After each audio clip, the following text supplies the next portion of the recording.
Hello dear students, today we are going to discussing about the experiment charging and discharging of a capacitor. Charging and discharging of a capacitor. Here the aim is to study the voltage variation on the capacitor during charging and discharging, okay, in RC circuit to finding the time constant. Apparatus of this experiment is battery, two-way plug key, connection wires, 4700 microfarad capacitor, digital voltmeter and breadboard. Circuit ಕನೆಕ್ಷನನ್ನು ನೋಡ್ಕೊಳ್ರಿ. Circuit ಕನೆಕ್ಷನಲ್ಲಿ this is the ಬ್ಯಾಟರಿಯಿಂದ ಕೆಪಾಸಿಟರ್ನ one ಎಂಡ್ಗೆ connection ಮಾಡ್ತೀವಿ, plug ಕೀನ one ಎಂಡ್ಗೆ connect ಮಾಡ್ತೀವಿ. ಮತ್ತು ಇಲ್ಲಿ ಕೆಪಾಸಿಟರಿಂದ ಬ್ಯಾಟ್ರಿ ಪಾಸಿಟಿವ್ಗೆ ಮತ್ತು ಅನದರ್ ಎಂಡ್ ಪ್ಲಗ್ ಕೀಗೆ. ನೆಕ್ಸ್ಟು ರೆಸಿಸ್ಟರ್ನ ಒನ್ ಎಂಡಿಂದ ವೋಲ್ಟ್ ಮೀಟರ್ ನೆಗೆಟಿವ್ ಮತ್ತು ಕೆಪಾಸಿಟರ್ನ ಅನದರ್ ಎಂಡ್ ಕನೆಕ್ಷನ್ ಮಾಡ್ತೀವಿ. ನೆಕ್ಸ್ಟ್ ಇಲ್ಲಿ ರೆಸಿಸ್ಟರಿಂದ ಟೂ ವೈರನ್ನು ತೊಗೊಂಡ್ಬಿಟ್ಟು ಪ್ಲಗ್ ಕೀನ ಒನ್ ಎಂಡ್ ಮತ್ತು ಅನದರ್ ಎಂಡ್ಗೆ ಕನೆಕ್ಷನ್ ಮಾಡ್ತೀವಿ. ಇಲ್ಲಿ ನೋಡಿ, this is the experimental arrangement as shown in the figure. ಇಲ್ಲಿ ನೋಡ್ರಿ, this is the two-way plug key. ಇಲ್ಲಿ ಮೇನ್ ಇಸ್ ದಿ ಕೆಪಾಸಿಟರ್ನ ಪಾಸಿಟಿವಿಂದ ಇಲ್ಲಿ ನೋಡ್ರಿ ವೈರ್ ಕನೆಕ್ಷನ್ ನೋಡ್ರಿ, ಕೆಪಾಸಿಟರ ಕನೆಕ್ಷನಿಂದ ಇಲ್ಲಿ ನೋಡ್ರಿ ಪ್ಲಗ್ ಕೀ ಒನ್ಗೆ ಕೊಟ್ಟಿದ್ದೀವಿ. ನೆಕ್ಸ್ಟ್ ಅನದರ್ ಒನ್ ಎಂಡಿಂದ ಪಾಸಿಟಿವ್ ಎಂಡಿಂದ ಇಲ್ಲಿ ನೋಡ್ರಿ, ಇಲ್ಲಿ ಬ್ಯಾಟ್ರಿ ಪಾಸಿಟಿವ್ಗೆ ಬಂದಿದೆ. ಕೆಪಾಸಿಟರ್ನ ಪಾಸಿಟಿವಿಂದ ಬ್ಯಾಟ್ರಿ ಪಾಸಿಟಿವ್ಗೆ ಬಂದಿದೆ. ಮತ್ತು ಇಲ್ಲಿ ಬ್ಯಾಟ್ರಿ ನೆಗೆಟಿವಿಂದ ಪ್ಲಗ್ ಕೀಗೆ ಬಂದಿದೆ. ಪ್ಲಗ್ ಕೀನ ಅನದರ್ ಎಂಡ್ಗೆ ಬಂದಿದೆ. ಇಲ್ಲಿ next voltmeter, it is the positive voltmeter connected to the capacitor positive, negative is connected to the negative of the capacitor, okay, and remaining resistor 10k resistor. ಈ 10k resistor one ಎಂಡಿಂದ ನಾವಿಲ್ಲಿ plug ಕೀಗೆ connect ಮಾಡಿದ್ದೀವಿ. ಇಷ್ಟು circuit connections. ಒಂದು ಸಲ ನೋಡ್ಕೊಳ್ರಿ, ಈ ರೀತಿ ಇದೆ.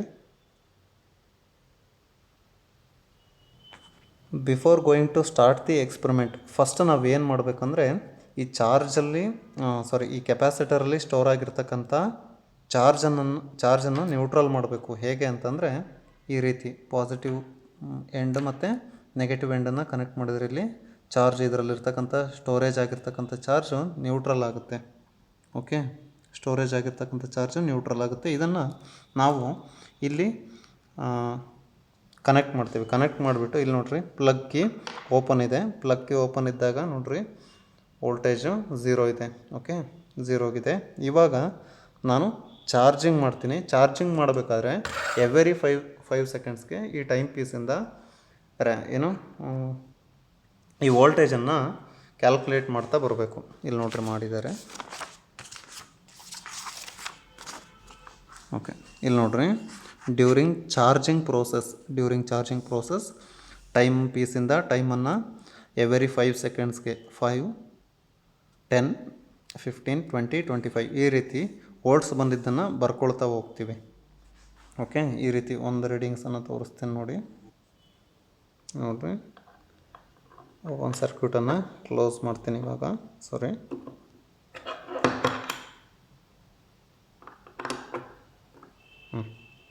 Charge ಆಗ್ತಾಯಿದೆ. ಇವಾಗ ಕೆಪಾಸಿಟರ್ ಚಾರ್ಜ್ ಆಗ್ತಾಯಿದೆ. ಇಲ್ಲಿ ಟೈಮ್ ಪೀಸನ್ನು ಆನ್ ಮಾಡ್ತೀವಿ. ಓಕೆ, ಎವ್ರಿ 5 ಸೆಕೆಂಡ್ಸ್ಗೆ 5 ಸೆಕೆಂಡ್ಸ್ಗೆ ಎಷ್ಟಾಗುತ್ತೆ ಈ ರೀತಿ ಚಾರ್ಜ್ ಮಾಡ್ತಾ ಹೋಗಬೇಕು. Up to 30 second, 30, 40, 50, 55ವರೆಗೂ. 55 ಒಂದು 10 ರೀಡಿಂಗ್ಸು ಇದನ್ನು ಕಂಟಿನ್ಯೂ ಮಾಡ್ತಾ ಹೋಗಬೇಕು. ಮತ್ತು ಟೈಮ್ ಪೀಸನ್ನು ಸ್ಟಾಪ್ ಮಾಡಬೇಕು. ಸ್ಟಾಪ್ ಮಾಡಿ this is for charging process. ಇದನ್ನು ಈ ಒಂದು ಪ್ಲಗ್ ಕೀಯಿಂದ ಓಕೆ ಅನದರ್ ಎಂಡ್ಗೆ ಇಲ್ಲಿ ಈ ಕಡೆ ಕೀಯನ್ನು ಕ್ಲೋಸ್ ಮಾಡಿದರೆ ನೋಡಿರಿ ಇವಾಗ ಡಿಸ್ಚಾರ್ಜ್ ಆಗ್ತಾ ಬರುತ್ತೆ. ಇದನ್ನು ಸೇಮ್ ಎವರಿ 5 ಸೆಕೆಂಡ್ಸ್ಗೆ ಎಷ್ಟು ಡಿಕ್ರೀಸ್ ಆಗ್ತಾ ಇದೆ ಅದನ್ನು ನೋಡ್ಕೋಬೇಕು. ನೋಡ್ರಿ ಡಿಕ್ರೀಸ್ ಆಗ್ತಾ ಇದೆ.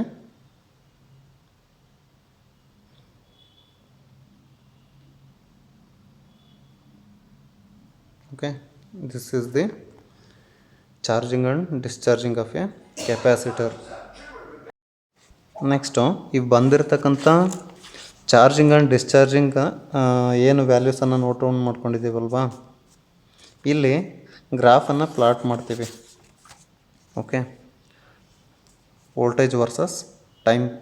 Okay, year same voltage versus time during charging and discharging. ಇಲ್ಲಿ ಏನು ಮಾಡ್ತೀವಿ ಅಂತಂದರೆ ವೋಲ್ಟೇಜ್ ಮ್ಯಾಕ್ಸಿಮಮ್ ಎಷ್ಟಿದೆ ಅನ್ನೋದನ್ನು ಮಾರ್ಕ್ ಮಾಡ್ಕೊಳ್ತೀವಿ. ಓಕೆ, ಫೈನಲ್ ವೋಲ್ಟೇಜ್ ಎಲ್ಲಿವರೆಗೂ ಇದು ಚಾರ್ಜಿಂಗ್ ಆಗಿದೆ ಅಲ್ಲಿವರೆಗೂ ಮಾಡ್ಕೊಳ್ತೀವಿ. ಆ ಮ್ಯಾಕ್ಸಿಮಮ್ ವೋಲ್ಟೇಜ್ ಬೈ 2 ಮಾಡಿದರೆ ವಿ ಮ್ಯಾಕ್ಸ್ ಬೈ 2 ಸಿಗುತ್ತೆ. ಓಕೆ, ನೆಕ್ಸ್ಟು ಅದೇ ರೀತಿಯಲ್ಲಿ ಡಿಸ್ಚಾರ್ಜಿಂಗಲ್ಲೂ ಸೇಮ್. ಡಿಸ್ಚಾರ್ಜಿಂಗಲ್ಲಿ ಒಂದು ಸರ್ಟೈನ್ ಟೈಮಲ್ಲಿ ಇದು ಕ್ಲೋಸ್ ಆಗುತ್ತೆ, ಅಂದರೆ ಡಿಕ್ರೀಸ್ ಆಗ್ತಾ ಬರುತ್ತೆ. ಅಲ್ಲಿನ ಮ್ಯಾಕ್ಸಿಮಮ್ ಎಲ್ಲಿಂದ ಶುರುವಾಗಿತ್ತಲ್ವ ಅಲ್ಲಿಂದ ಬೈ 2 ಮಾಡಿದರೆ ಇಲ್ಲಿ V max by 2 for discharging process ಈ ರೀತಿ ಆಗುತ್ತೆ. ನೋಡಿರಿ, it is the slow process. Charging ಬೇಗ ಆಗುತ್ತೆ, ಡಿಸ್ಚಾರ್ಜಿಂಗ್ ಸ್ಲೋ ಆಗುತ್ತೆ. ನೆಕ್ಸ್ಟ್ ನಾವು ಟೈಮ್ ಕಾನ್ಸ್ಟೆಂಟನ್ನು ಫೈಂಡ್ ಔಟ್ ಮಾಡಬೇಕು. ಇಲ್ಲಿದೆ ನೋಡಿರಿ, T is equal to half period of time by 0.693 seconds. ಇದನ್ನು ಕ್ಯಾಲ್ಕುಲೇಟ್ ಮಾಡ್ತೀವಿ.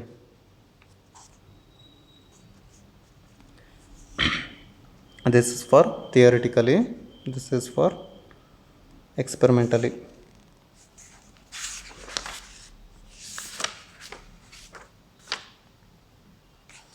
ಬನ್ನಿ ಕ್ಯಾಲ್ಕುಲೇಷನಿಗೆ ಬಂದರೆ ಇಲ್ಲಿ time constant T is equal to T half by 0.693 ಬರುತ್ತೆ. ಟಿ ಹಾಫ್ ಅಂತಂದರೆ ಇಲ್ಲಿ ಗ್ರಾಫಲ್ಲಿ ಏನು ಬಂದಿದೆಯಲ್ವಾ ಟೈಮ್, ದಿಸ್ ಟೈಮನ್ನು ತೊಗೊಳ್ತೀವಿ. This is the T half, this is the V maximum by 2. ಇಲ್ಲಿ ಈ ರೀಡಿಂಗನ್ನು ತೊಗೊಂಡು ನಾವು ಕ್ಯಾಲ್ಕುಲೇಷನಲ್ಲಿ ಫಾರ್ಮುಲಾದಲ್ಲಿ ಸಬ್ಸ್ಟಿಟ್ಯೂಟ್ ಮಾಡಿಬಿಟ್ಟು ಡ್ಯೂರಿಂಗ್ ಚಾರ್ಜಿಂಗ್ ಆ್ಯಂಡ್ ಡಿಸ್ಚಾರ್ಜಿಂಗ್ ಪ್ರೋಸೆಸ್ಸಲ್ಲಿ ನಾವು ಏನು ಟೈಮ್ ಕಾನ್ಸ್ಟೆಂಟನ್ನು ಫೈಂಡ್ ಔಟ್ ಮಾಡ್ತೀವಿ. Okay, finally this is the result. Thank you all.